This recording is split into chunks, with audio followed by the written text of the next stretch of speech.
Alors pour l'utilisation des pierres, dommage, j'ai une vidéo qui s'est coupée. Je reprends donc.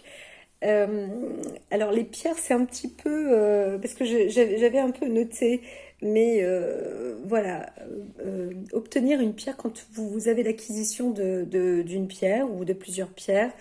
Dès lors, sachez que elle fait partie de vous et vous faites partie d'elle en fait, hein. C'est un petit peu comme un cavalier qui va trouver son cheval. Et le cheval, bah pareil, il trouve son cavalier. Donc je ne parle pas de dompter, je parle vraiment d'unité, hein. Ça colle. Donc c'est pour ça qu'on peut parler cette fois-ci d'appartenance. Je ne parle pas de codépendance, je parle d'appartenance. C'est en fait deux corps qui s'unissent, hein. Voilà, on ne fait plus que un. Voilà, la pierre, c'est aussi comme un être qui fait partie de votre quotidien. Donc, il y a cet apport de respect, d'entretien, etc. C'est un corps auquel vous occupez. Voilà. Il faut savoir que les pierres ont aussi donc justement de ces vertus. En l'occurrence, par exemple, moi, cette nuit, j'utilise donc les pierres comme j'ai dit précédemment dans la vidéo précédente. Euh, donc, il faut savoir que j'ai dû les laver par deux fois. Alors souvent, ce qu'on remarque quand les pierres sont d'aspect lisse, mais même celle-ci aussi, hein, elle n'est pas lisse, mais elle est un peu comme une forme de vernis, hein, comme s'il y avait quelque chose posé dessus. Et bien, quand vous les touchez, ces pierres-là, normalement, si elles deviennent grasses, ou un peu comme un effet, comme s'il y avait quelque chose, une pellicule qui était posée dessus, il faut absolument les nettoyer parce qu'elles auront absorbé justement des énergies qui nécessitent d'être évacuées et nettoyées. Donc là, c'est à l'eau, hein, sous l'eau froide en général. Celle-ci, je dirais aussi, mais il y a certaines pierres qui ne peuvent pas être trop utilisées dans l'eau, d'autres pas trop dans le soleil, etc., parce qu'elles vont perdre de leur coloration. Ça, c'est moins important, mais tout de même. Et surtout, ça va être l'humidité ou le sel. Il faut faire attention parce que certaines peuvent même s'effriter au fur et à mesure, voilà, du temps. Mais bon, après, c'est aussi, ainsi soit-il, quoi. C'est comme ça. Par contre, donc pour les usages, à chaque fois, pensez à les nettoyer très régulièrement. Celles qui ne se nettoient pas, en général, ça peut être aussi des pierres brutes, des pierres soufrées, ces choses-là, ou les sélénites, hein, c'est des pierres très à fibres comme ça. Euh, Dès qu'on voit qu'il y a des faisceaux très fibreux, comme les unes les autres, elles sont reliées comme ça avec des traits, hein, elles s'unissent comme ça, et bien celles-ci, il faut éviter effectivement de les laver, mais les porter régulièrement à la terre, ou même les poser à la terre et en plein soleil, ça c'est aussi très très important. Alors ce sont ces pierres-là, mais je voulais pas en parler, mais ce sont des pierres qui vont aider les autres pierres aussi à se générer. Voilà. Celle-ci, euh, elle aide principalement l'être, la personne, entre autres. Voilà, ce sont des pierres lisses, hein. Et donc, comme je disais, le nettoyage se fait très régulièrement après chaque séance. En général, de toute façon, on va nettoyer une pierre. Donc moi, je suis au lit, j'utilise mes pierres, je ne vais pas me lever pour les nettoyer, mais le lendemain, obligatoirement, je les garde avec moi, mais ensuite je m'en occupe. Je dois les laver. Donc aujourd'hui, j'ai dû les laver par trois fois.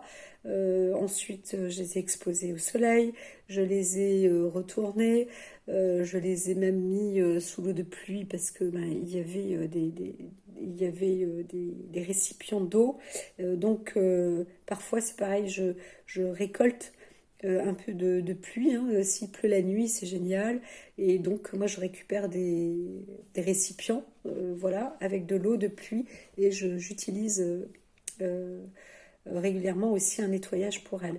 Les pierres se nettoient au moins une fois par mois quand vous ne les utilisez pas.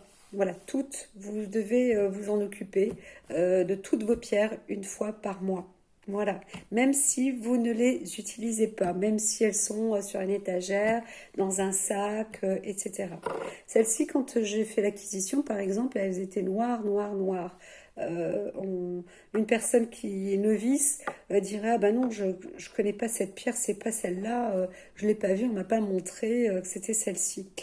Donc voilà, il faut les activer, il faut les réactiver aussi. Aujourd'hui, j'ai une utilisation de... ah, j'entends que c'est pas trop nécessaire de les montrer, mais parfois, donc, je peux aussi utiliser plusieurs formes de pierres et des utilisations, donc des pierres qui s'unissent.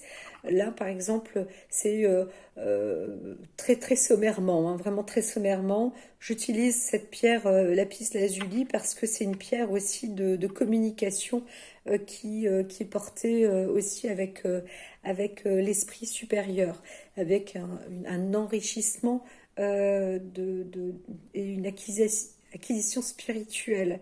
Euh, la pierre verte comme ça, celle-ci, par exemple, c'est la malachite, c'est aussi une pierre de guérison. Donc on peut aussi faire un travail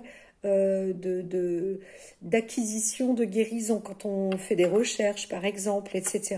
On peut s'unir de ces pierres-là pour, bien sûr, on est en pleine conscience, pour savoir que on va travailler avec ça dans l'objectif de trouver des clés de guérison.